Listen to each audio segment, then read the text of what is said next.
Cavalier faithful, welcome on into Cavs Encapsulated. It is your three-man crew, Jeffrey, Justin, Logan. We're here to talk Cavs basketball, an extremely weird week. 2 wins, 2 losses, technically 3 losses. However, you beat the teams who are better than you considerably outside of the Phoenix game. You beat especially with those injuries. That's why I say considerably. You beat Boston, you beat Minnesota, down go 2 number 1 seeds. Riding the high off of that, good, respectable performances, showing what we could do with less. Less is more, seemingly, with this Cavalier squad. And then you roll around to some lesser talent and you take 2 subsequent L's. Justin, we haven't heard from you in a while, I fear, on this format. So this week, a Cavalier hoops for you. Like I said, Celtics Timberwolves on your left-hand side. Good overtime win. Good 1-point win against Boston. Hawks Nets we fall to. What are your overall feelings? How would you describe this week, and where do we go from here? It's like the perfect storm of shit. Like, honestly, of course you win against the teams you're not supposed to. But of course it's very close against the Celtics, and you go to OT against the Timberwolves. And then obviously you lose to the Hawks and you lose to the Nets. And I feel like, I don't know why the Nets want to have a beef with us, or why we want to have a beef with the Nets or whatever, but it's annoying. And I'm just for me, I have not been able to really grasp what is going on with this team, because in weeks prior, Sam Merrill is your lightning guy. He comes off the bench and he lights the whole roof on fire, and it seems like everything's going well. Now we have that little stint of what typically happens with those 3-point specialists, where they're going through a slump. And I mean, you can even throw DG in there, not as a 3-point specialist, but as a 3-point chucker at this point, where we're just taking shots to take shots, in the sense of we have Donovan Mitchell injured, we have Evan Mobley injured, we have this piece on X night injured, or we have Dean Wade. I think he had the birth of his child, maybe. That's why he missed the game. But again, issues that just arise, and for the sake of, hey, Darius Garland, Sam Merrill, George Niang, go and just chuck up as many threes as you can. And if they go down, great.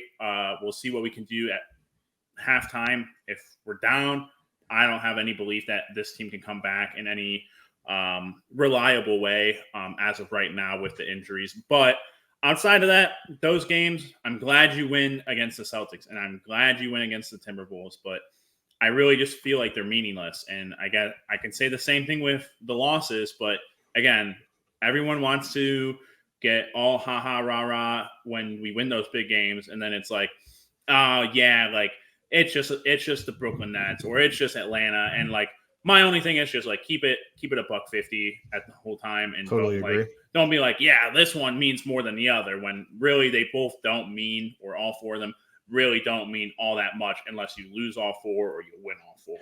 That absolutely bothers me as well, because what is annoying to me is that I could take away intangibles from these games on both sides. I think it's actually a little bit easier to take away pinpoint issues when we lose games to teams that we definitely shouldn't, injuries or not. But I go to the Boston game, I go to the Minnesota game.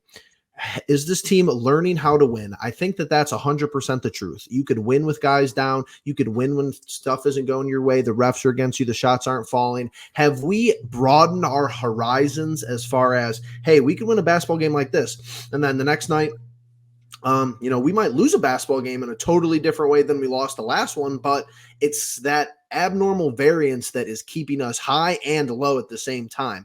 And I get it's the injuries, and I know that the Mitchell was a pipe dream. He was only going to miss 3 games, and Mobley has a phantom freak injury. It's been that way all year long. So do they matter? In a sense, you could pick out some positives from here, intangibles. Do they not matter? Well, you still got some things to clean up. Do you play competent, process-driven basketball every night? I think the answer to that question right now is absolutely not. And I know there's a lot of factors that go into that. But Logan, curious to hear what you have to say. Just in general here, do you think that can we learn anything from these games, or are they just a wash? Gentlemen, are you familiar with the term senioritis? Yes. When it's your last year of high school or college, absolutely. and you're done. This is where I'm at right now. Okay. So when you think about senioritis, when you're in school, you're sitting there and you're like, My God, can it just be 3 p.m. on May 25th and let me take what I learned from school and apply it to the real world, to the things I care about? That's where the Cavaliers are. The playoffs are looming. That's what we all care about. All of this regular season, as frustrating as it has been, as annoying as it has been, as I can't find the words right now, but it's been a season that, my God, I feel like I've been mostly negative, yet we sit at the 3rd seed. But for me as a fan, I sit here and I'm thinking, this week told me nothing and everything at the same time. It was a week that you can take, honestly, this is a week that's really important.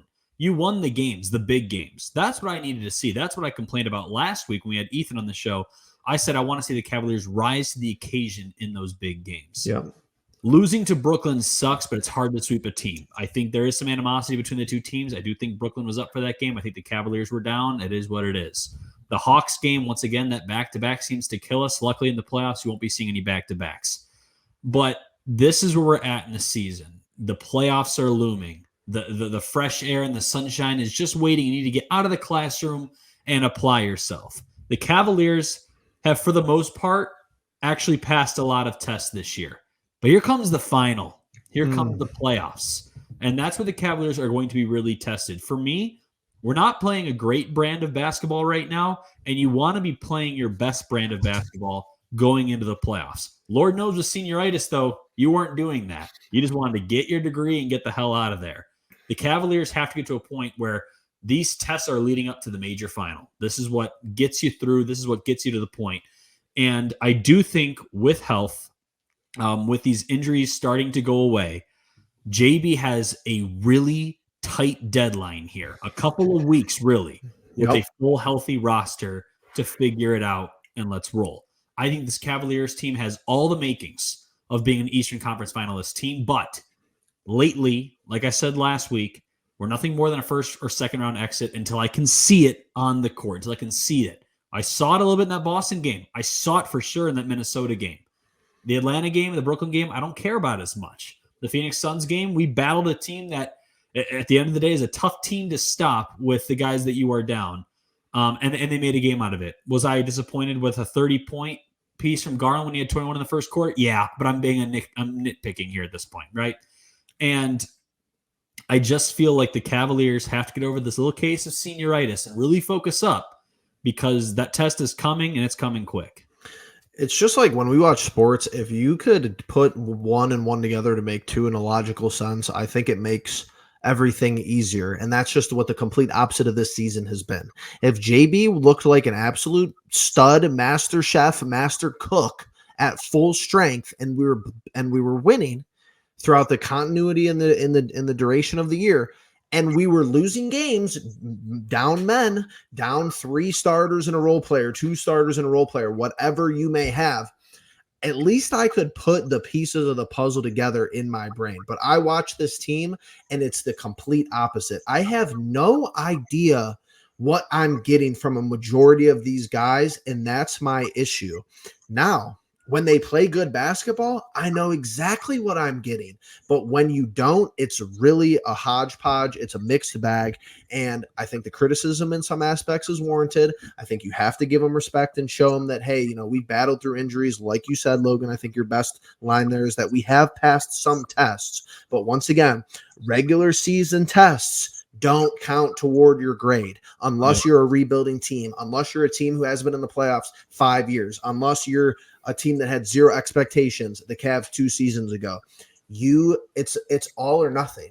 You go 16 weeks of the semester. Love this analogy, actually. You go 16 weeks. The teacher is handing out homework, quiz, test, homework, quiz, test. He's giving you all these grades, marks here, marks there. He goes, the final comes around. He goes, your grade is 100% this final.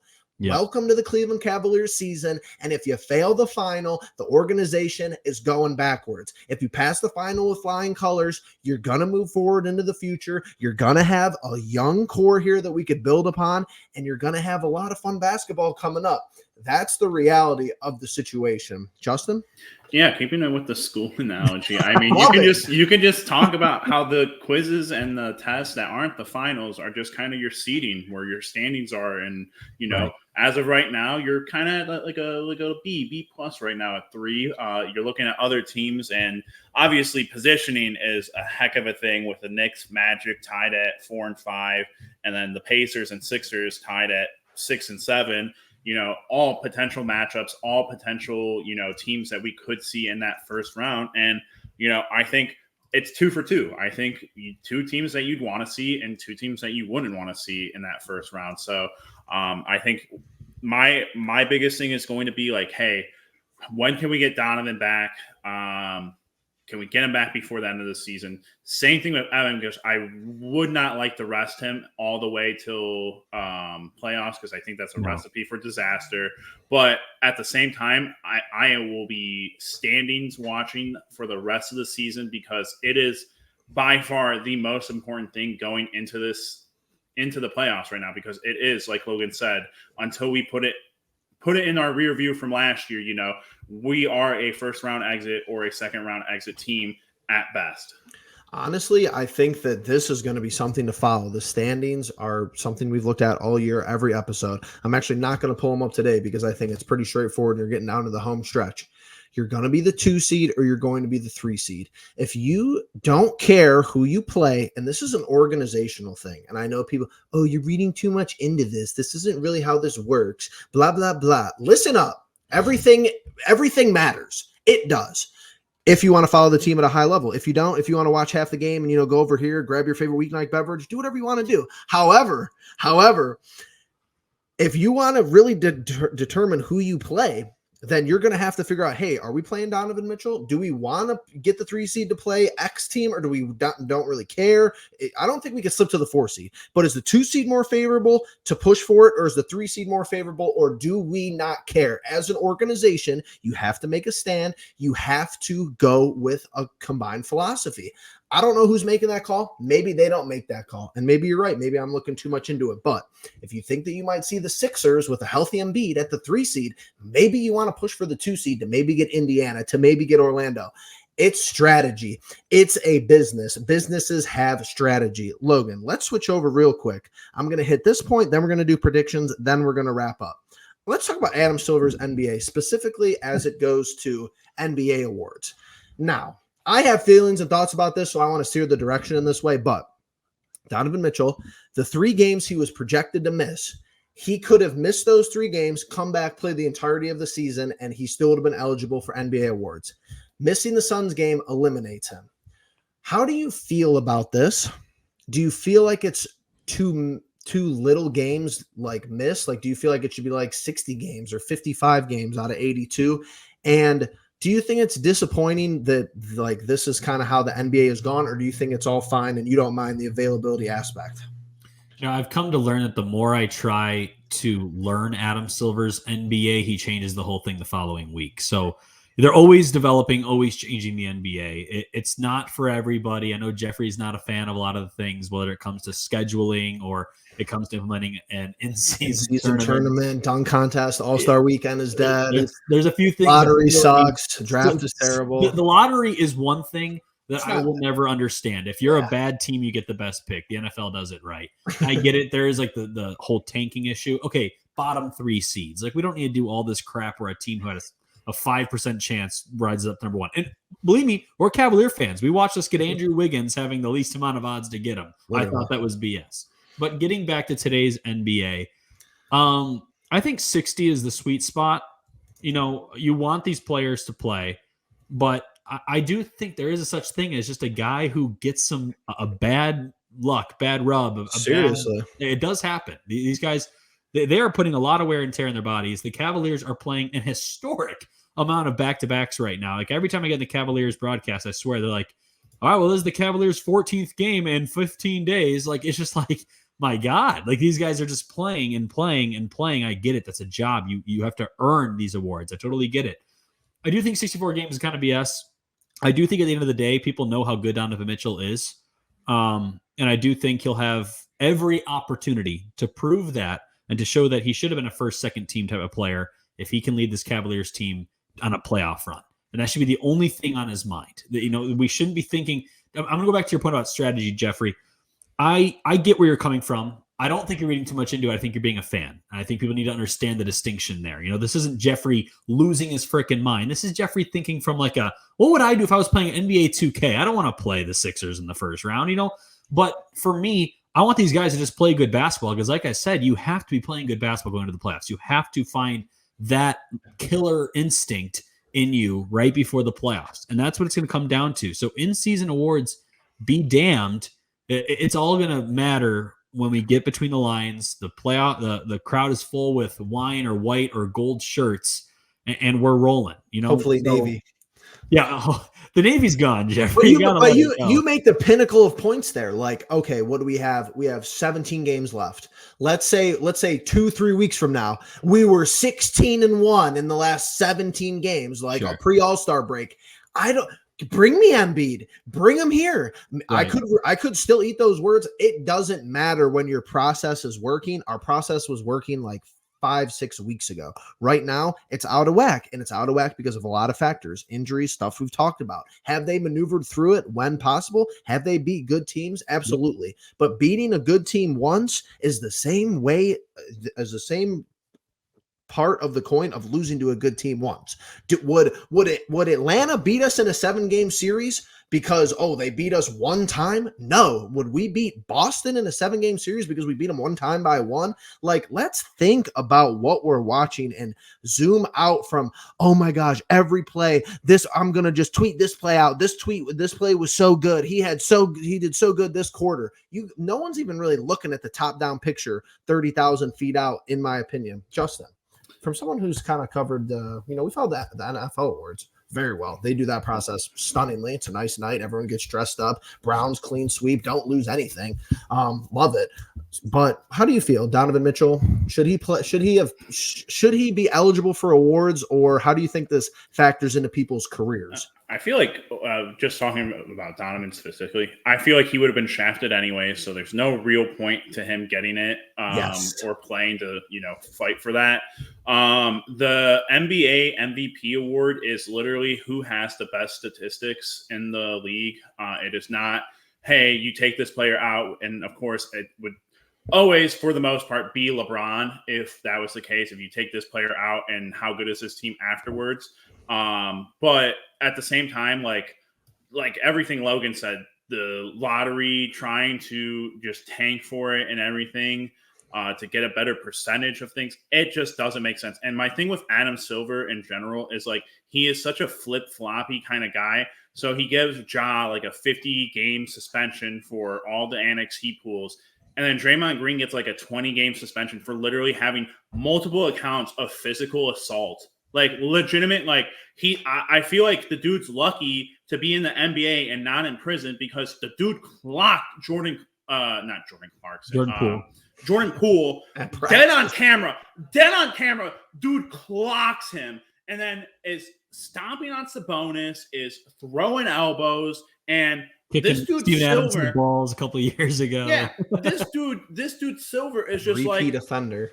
He's literally just like, no, he's on Golden State. Probably should give him a little bit leeway, Or he's got a podcast, He'll probably say some bad things about me if I don't give him some leeway. Oh my God, Adam Silver and I talked so much, and we had a good discussion. The victim role. He played the victim role. That was bullcrap. He's not genuine either, but, obviously. And then you look at like how he dishes out fines and how he dishes out suspensions. He's really like, again, don't say anything bad about the bad officiating. Don't say it, even if it's bad. Don't say it's bad. Yeah, but my thing with back with Stern, is he did some things that took some balls, like the denying the Chris Paul trade to the Lakers will always forever stick in my mind. It's like, what? Like, that's a thing they can do. Like, that's a thing he can do. And I've never once been like, oh, Adam Silver, you've done something impressive here. Like, I think his best thing that he's done is have the All-Star game come to Cleveland and have it be the best All-Star game in forever. But outside of that, dude needs to lose his job.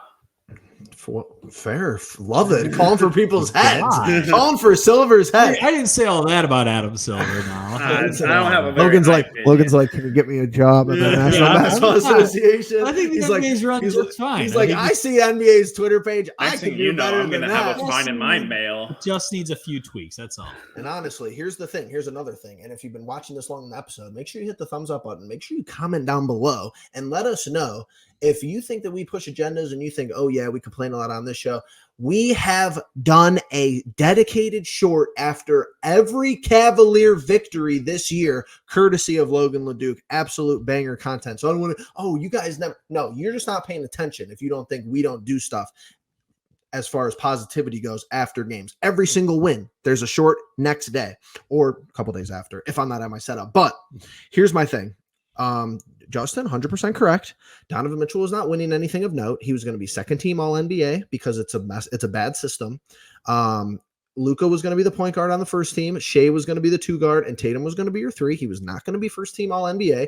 And if you genuinely disagree with that, you are just so deep in the Cavs rabbit hole, or you really don't know how the all NBA team awards work. And either way, that's kind of fine. He wasn't winning that. He wasn't winning MVP, even though, yeah, there's a good argument for him to be made if it was actually the most valuable player. I have a way to fix it very easily. Number one, either stop scheduling back-to-backs, keep the 65 games. I better not see one back-to-back, or you better have marketably less back-to-backs. You should have like 2 or 3 back-to-backs on your schedule. The whole season will be, even longer. The playoffs, we'll be playing basketball until about October. It'll be a full year. So they can't really do that, but 50% of the games, here's my thing. You have to play half the season. I'm going way low. Change the MVP to take the 3 major stat categories and add up your averages, and whoever has the highest number just wins the award. If Jokic is 20, 25, 10, and 5, okay, he has 40 total. 25 plus 10 is 35 plus 5. Okay, his score is 40. And if people want to do whatever they want for stat padding and not win games in the NBA, and they want to be selfish superstars to get some dumb award that has really nothing to do as far as if we change it from the MVP, that's fine. But they'll never do any of that. I just want to cut in really quickly. Please do. I think what you just said is already how they do it, because I think the last time they handed out an MVP award that was like very justified was Kevin Durant, and the year after, I believe Russell Wilson. Great, good. Russell Westbrook. Converting to basketball or football over here. Russell Westbrook quite literally just did what you said, where his entire stat line was never won garbage. anything. It was garbage. And then you look at what he's done since, and you're like, that dude's a former MVP player, like for real. And for me, that's kind of just like how I've always seen it from that point. Is like, yeah, Kevin Durant, he went down for a whole month during that season that he got MVP. The team sucked, and he came back, and the team was amazing, and he played his butt off. And that was like the last time that I was like, oh yeah, that's a legitimate MVP award. I would also argue that Jokic is probably the most legitimate Thank you. I was gonna say MVP candidate since LeBron James, because quite literally, you take him out of that Nuggets team, they are never making it to the finals ever again. Correct. But it's a difference. Like I split it right down the middle with, I'm not saying these guys don't deserve MVP. Like I don't want to downplay people's success that they do attribute the award to. That's not what I'm doing. I'm just saying you have it categorized wrong. You have this misconception where you do give it like, oh, we give it to the most valuable player. You really don't. And at the end of the day,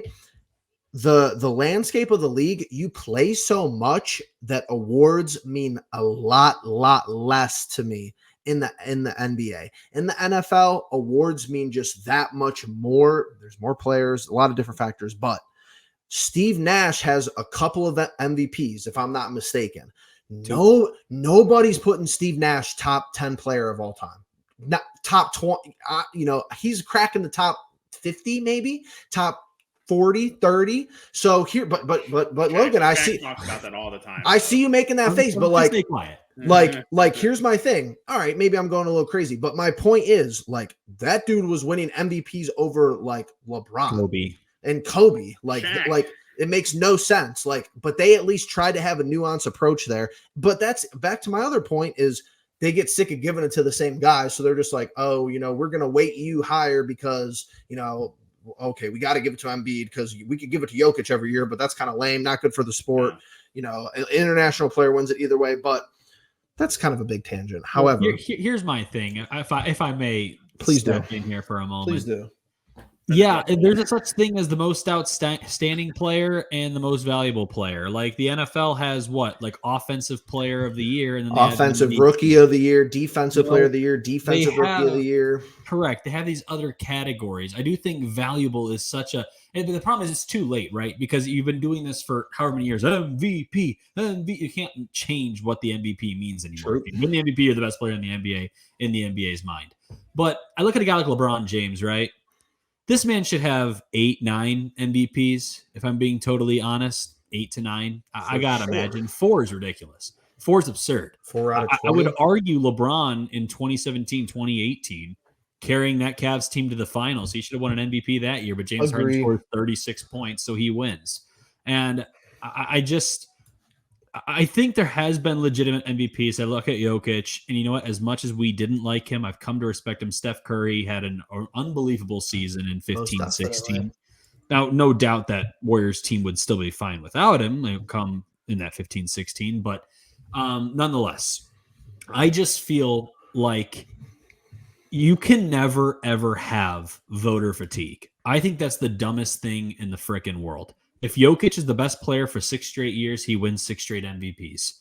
And I do think there should be a such thing as you have to finish as a top 4 seed. Right now, there's all these unwritten rules with the MVP, you need to finish top 4. No, you don't. Westbrook was a 6 seed. He won. That's something I like because they could actually implement. Yes, because he averages triple-double, and everyone's like, wow, he averaged triple-double. What did he do the next season, guys? He averaged triple-double, and he wasn't even in the race. There has to be some kind of continuity, some consistency. And we're not even talking the Cavs at this point, guys. But I do think there should be some criteria as far as, okay, got to play 64 games, got to be a top 4 seed. And from there, we look at our players and we go to Jeff's system. We count up the numbers, plain and simple. We factor a little bit of how was the team without them this season, and we roll. I think the NBA overthinks a lot of things and could just make it a whole lot simpler, introduce some new awards. I like what they've done recently with adding names to the awards, like the Magic Johnson Western Conference player playoff winner and Larry Bird and all that junk. That's cool and great. I think they just got to add a couple more awards so they can start getting a little more distinction between them. The real point to this before we go to predictions that I've actually completely glossed over this entirety of the time is that it does kind of bother me. You have to kind of have to make a dividing mark starting this season as far as Hall of Fame talks, because unless I'm just missing historical data that Adam Silver goes off of, Donovan Mitchell is an all NBA player, even at the second team level any other year. And you're telling me, oh, he didn't qualify for enough games, so he's just not going to get it. That does kind of affect people's resume as far as, hey, should this guy be a Hall of Famer? So I think it is an issue. But with that being said, we're back to the Cavaliers. I actually enjoyed that discourse, though. It's not always Cleveland all the time. You got to talk some other parts of the league. Speaking of other parts of the league, oh my goodness, 0-4. I thought I was fine. Celtics and T-Wolves. Talk about as square as it could get. Okay, everyone needs to understand when we make these predictions. I swear, the Tuesday morning, weird ankle, my head gets off of my pillow. Karl Anthony Towns is going to miss extended time. Or Evan Mobley gets a freak injury. Or Donovan Mitchell all of a sudden is a 3-game thing. I need to know who's going to play in each game, and I'd go 82-0, everybody. 82-0, I promise you. This is just ridiculous. I'm keeping it square and on the same exact line, the same exact trajectory line this team is taking. I'm going to give you guys all 3 off rip. Cavs here. Wow. Rockets here. Cavs here. That's what I'm going with. That's what I'm sticking to. And I'm sure it'll be the complete opposite because that's just the week we had. So will we have 2 straight weeks like that? I don't know. Who wants to go next? Who's healthy? Who's healthy? Don't matter. I'm picking philosophy over facts and figures. I'm going Pelicans. Oh my gosh, you stopped. Cavs. And then I'll go Pacers. That's the tough one for me. Yeah. That's the toughie. Well, that was drastically different. Complete Very. inverse, actually. We're gonna have 3 different answers here. Let's go. Let's be different. Cavs. No, I No, should. God, just say please Cavs, but I really should because that would get me some. What if stuff you here. did that and you won all 3 games though, Logan? I know. Well, then I'd pick the That would Cavs be the rest that'd of be the way. so. Think about it. I'd like lose my shit because I'd just be like, it's now jinxed for me. But Right. it would be hilarious. We have not played historically well at New Orleans. Given Nope. the American- He knows these things off the top of his head. I knew that, but that's what made me pick the Cavs. Oh god. The Rockets game is in fact a back-to-back. Oh boy. I never picked. No, it's not. Oh Is no, it? it's not. I don't think No, it it's is. not. No, it's not. No, it's this not. this week is better I'm games. just surprised it's not a back-to-back. Thanks, Adam. I do think we struggle with teams like this that are like young and hungry, Şengün. and ready to go. Şengün's out Şengün's for out. a year, or he's gonna be out for a while. Thank God. 'Cause he Honor. would have probably dunked on Evan So- like he did with Wemby. I'm They gonna didn't go tank Cavs him. against the Rockets. I think the Rockets are just too young and can't quite, finish the job. And then the Pacers game, this one's so strange because the Pacers have had our number this year. But you know who else has had our number this year? Buddy Hield. He is no longer a Pacer. Benedict Mathurin is going to be out for the year. I think if the Cavaliers don't grab this one, you got to start worrying about the Pacers come playoff time because they have played us very, very well. And that's why I We're think the gonna have pressure's Donovan gonna be Mitchell on. back by then, aren't we? I would hope so, but I don't know anymore. I'm telling you, if we don't care about seeding, Mitchell is not coming back anytime soon. I told Jeffrey I just laugh at the injuries now because that's what point I'm at in the season. I won't be laughing. I at almost the lost my but- shit last night. I was gonna have like a mental breakdown if Garland was actually like down. Right. Oh yeah, I saw it in the third quarter. But yeah, I think the Cavs passed the test this time. This is one of those quizzes leading up to the final. Let's go ahead and pass the quiz. I'm locked in at Pacers, but I think you guys are right now that I think about it. But That's tough. That's a tough. But like we don't have schedule losses that week. Like you had back to backs this last week, and it just back to back travel days. But once again, I mean, Atlanta had to come back from New York the night they beat us. They were on a back to back traveling too. So everybody has their issues in the NBA. But we're the 3 guys who talked to you about the Cavs. So even though we kind of came off on some other tangents, I enjoyed this episode, thought it was good. Huge shout out to Justin, huge shout out to Logan, holding it down here on the Cleveland Pulse. Browns content, Cavs content, long form and short form. Yeah, I know. We're not stereotypical. We're not prototypical. We're not, the beacon of glowing hope every minute of the day. That's fine. If that's not your cup of tea, you don't have to watch us. There's plenty of Cavs people out here do great work over on Twitter, over on YouTube. Go watch them too. We encourage it. Come back and watch us. And, you have 2 sides of the story. You'll have different thoughts to kind of kick around in your brain. But with that being said, thank you guys all for watching. And we appreciate you being the pulse of it all.